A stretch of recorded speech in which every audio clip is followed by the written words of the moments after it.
Hi everybody, I'm Ryan, and today we're going to talk about flex slots in Jund Sacrifice. So different ways you can build the deck and cards that you need in the deck. And first off, I'd like to apologize by the weird lighting. It doesn't look that bad on my screen, but I don't have a curtain on my window and my studio lights just can't keep up with the sun shining in a weird way.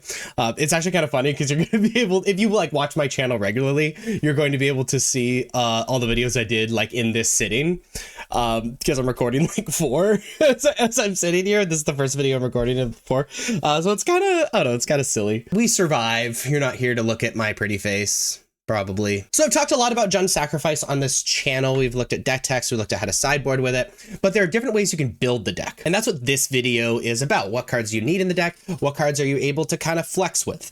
So these are the list of cards in Jund Sacrifice that are not flex. These are essentially cards that nearly every single deck that is successful is playing. And you're kind of starting with these 57 cards in the main deck and these 8 cards in the sideboard. And then the way that you kind of mess with your deck is you choose what 3 cards you want to play in the main deck and what 7 cards you want to play in the sideboard.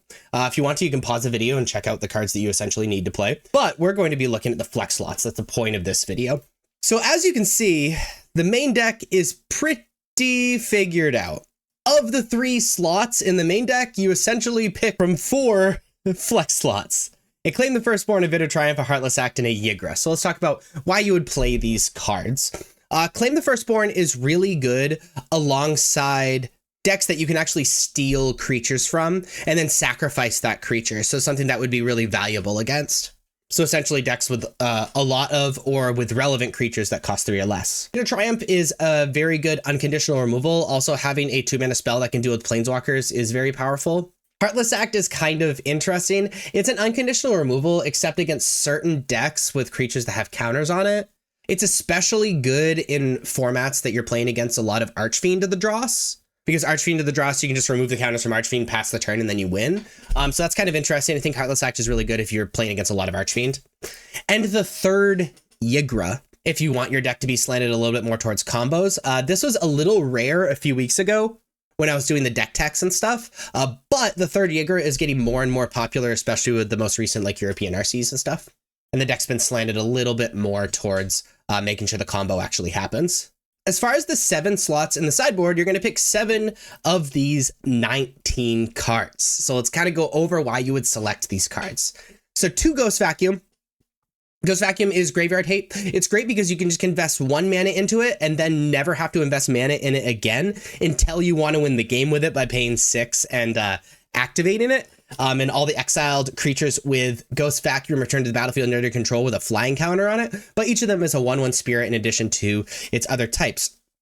This is kind of interesting because that can just end the game in most scenarios because a lot of creatures in constructed formats have great enter the battlefield effects or static effects.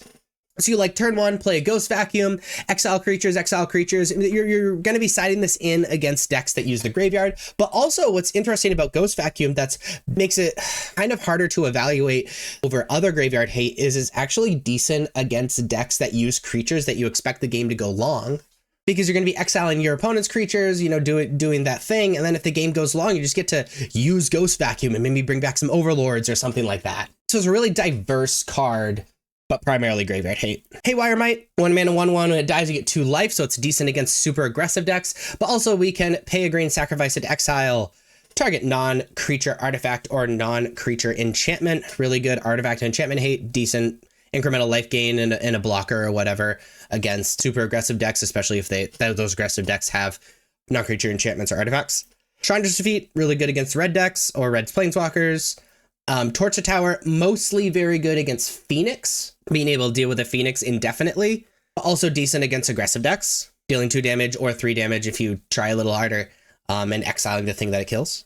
Damping Sphere, very good against these like combo decks, like Lotus, also really good against things like Nykthos, decent against Phoenix, you know, it's pretty solid. Unlicensed Hearse is another card sort of like Ghost Vacuum. It costs 1 more mana, except you get to exile 2 cards when you activate it, which is kind of interesting. And its power and toughness is equal to the number of cards exiled with it. And you can crew it for 2 mana to turn the vehicle into a creature. Again, this is a very powerful choice and takes on a similar role to Ghost Vacuum. We're very good in the late game if you play it early, and it's Graveyard Hate. I've already talked about why you would play Bitter Triumph. Paw Patch Formation is a really interesting and very diverse card. It costs 2 mana. You can destroy a creature with flying, like Archfiend of the Dross, destroy an enchantment, like Artist Talent, or draw a card and create a food token. So at its worst, it replaces itself, create a food token, which is already really good in this deck, having food tokens. But also being an instant speed, destroy a creature with flying, destroy an enchantment. It's really diverse and very powerful in the decks that you side it in against. Obnixilis is a card we're already playing one of in our sideboard if we want to play a second against decks that have difficulty dealing with planeswalkers or maybe deal with our stuff through counterspells, because when you casualty, it puts 2 of the spell on the stack, so it's a little harder to deal with, and can just win the game on its own if you can protect it and it can resolve. And then Leyline of the Void is another option for graveyard hate, something you don't have to invest any mana in, you just put on the battlefield and forget about. So again, you're going to select 3 of these 4 cards for the main deck, and you're going to select 7 of these 19 cards for the sideboard. As kind of a side note, if you're playing Leyline, you probably want to play all 4, but that's really the only note to this. And then those are going to join these 57 cards in the main deck and these 8 cards in the sideboard, and boom, you have your own Jund Sacrifice deck that is competitive. So if you liked this video, please be sure to like and subscribe. Check me out on social medias. Links are above me and in the description. Thank you so much for watching. I'll see you next time. Bye-bye.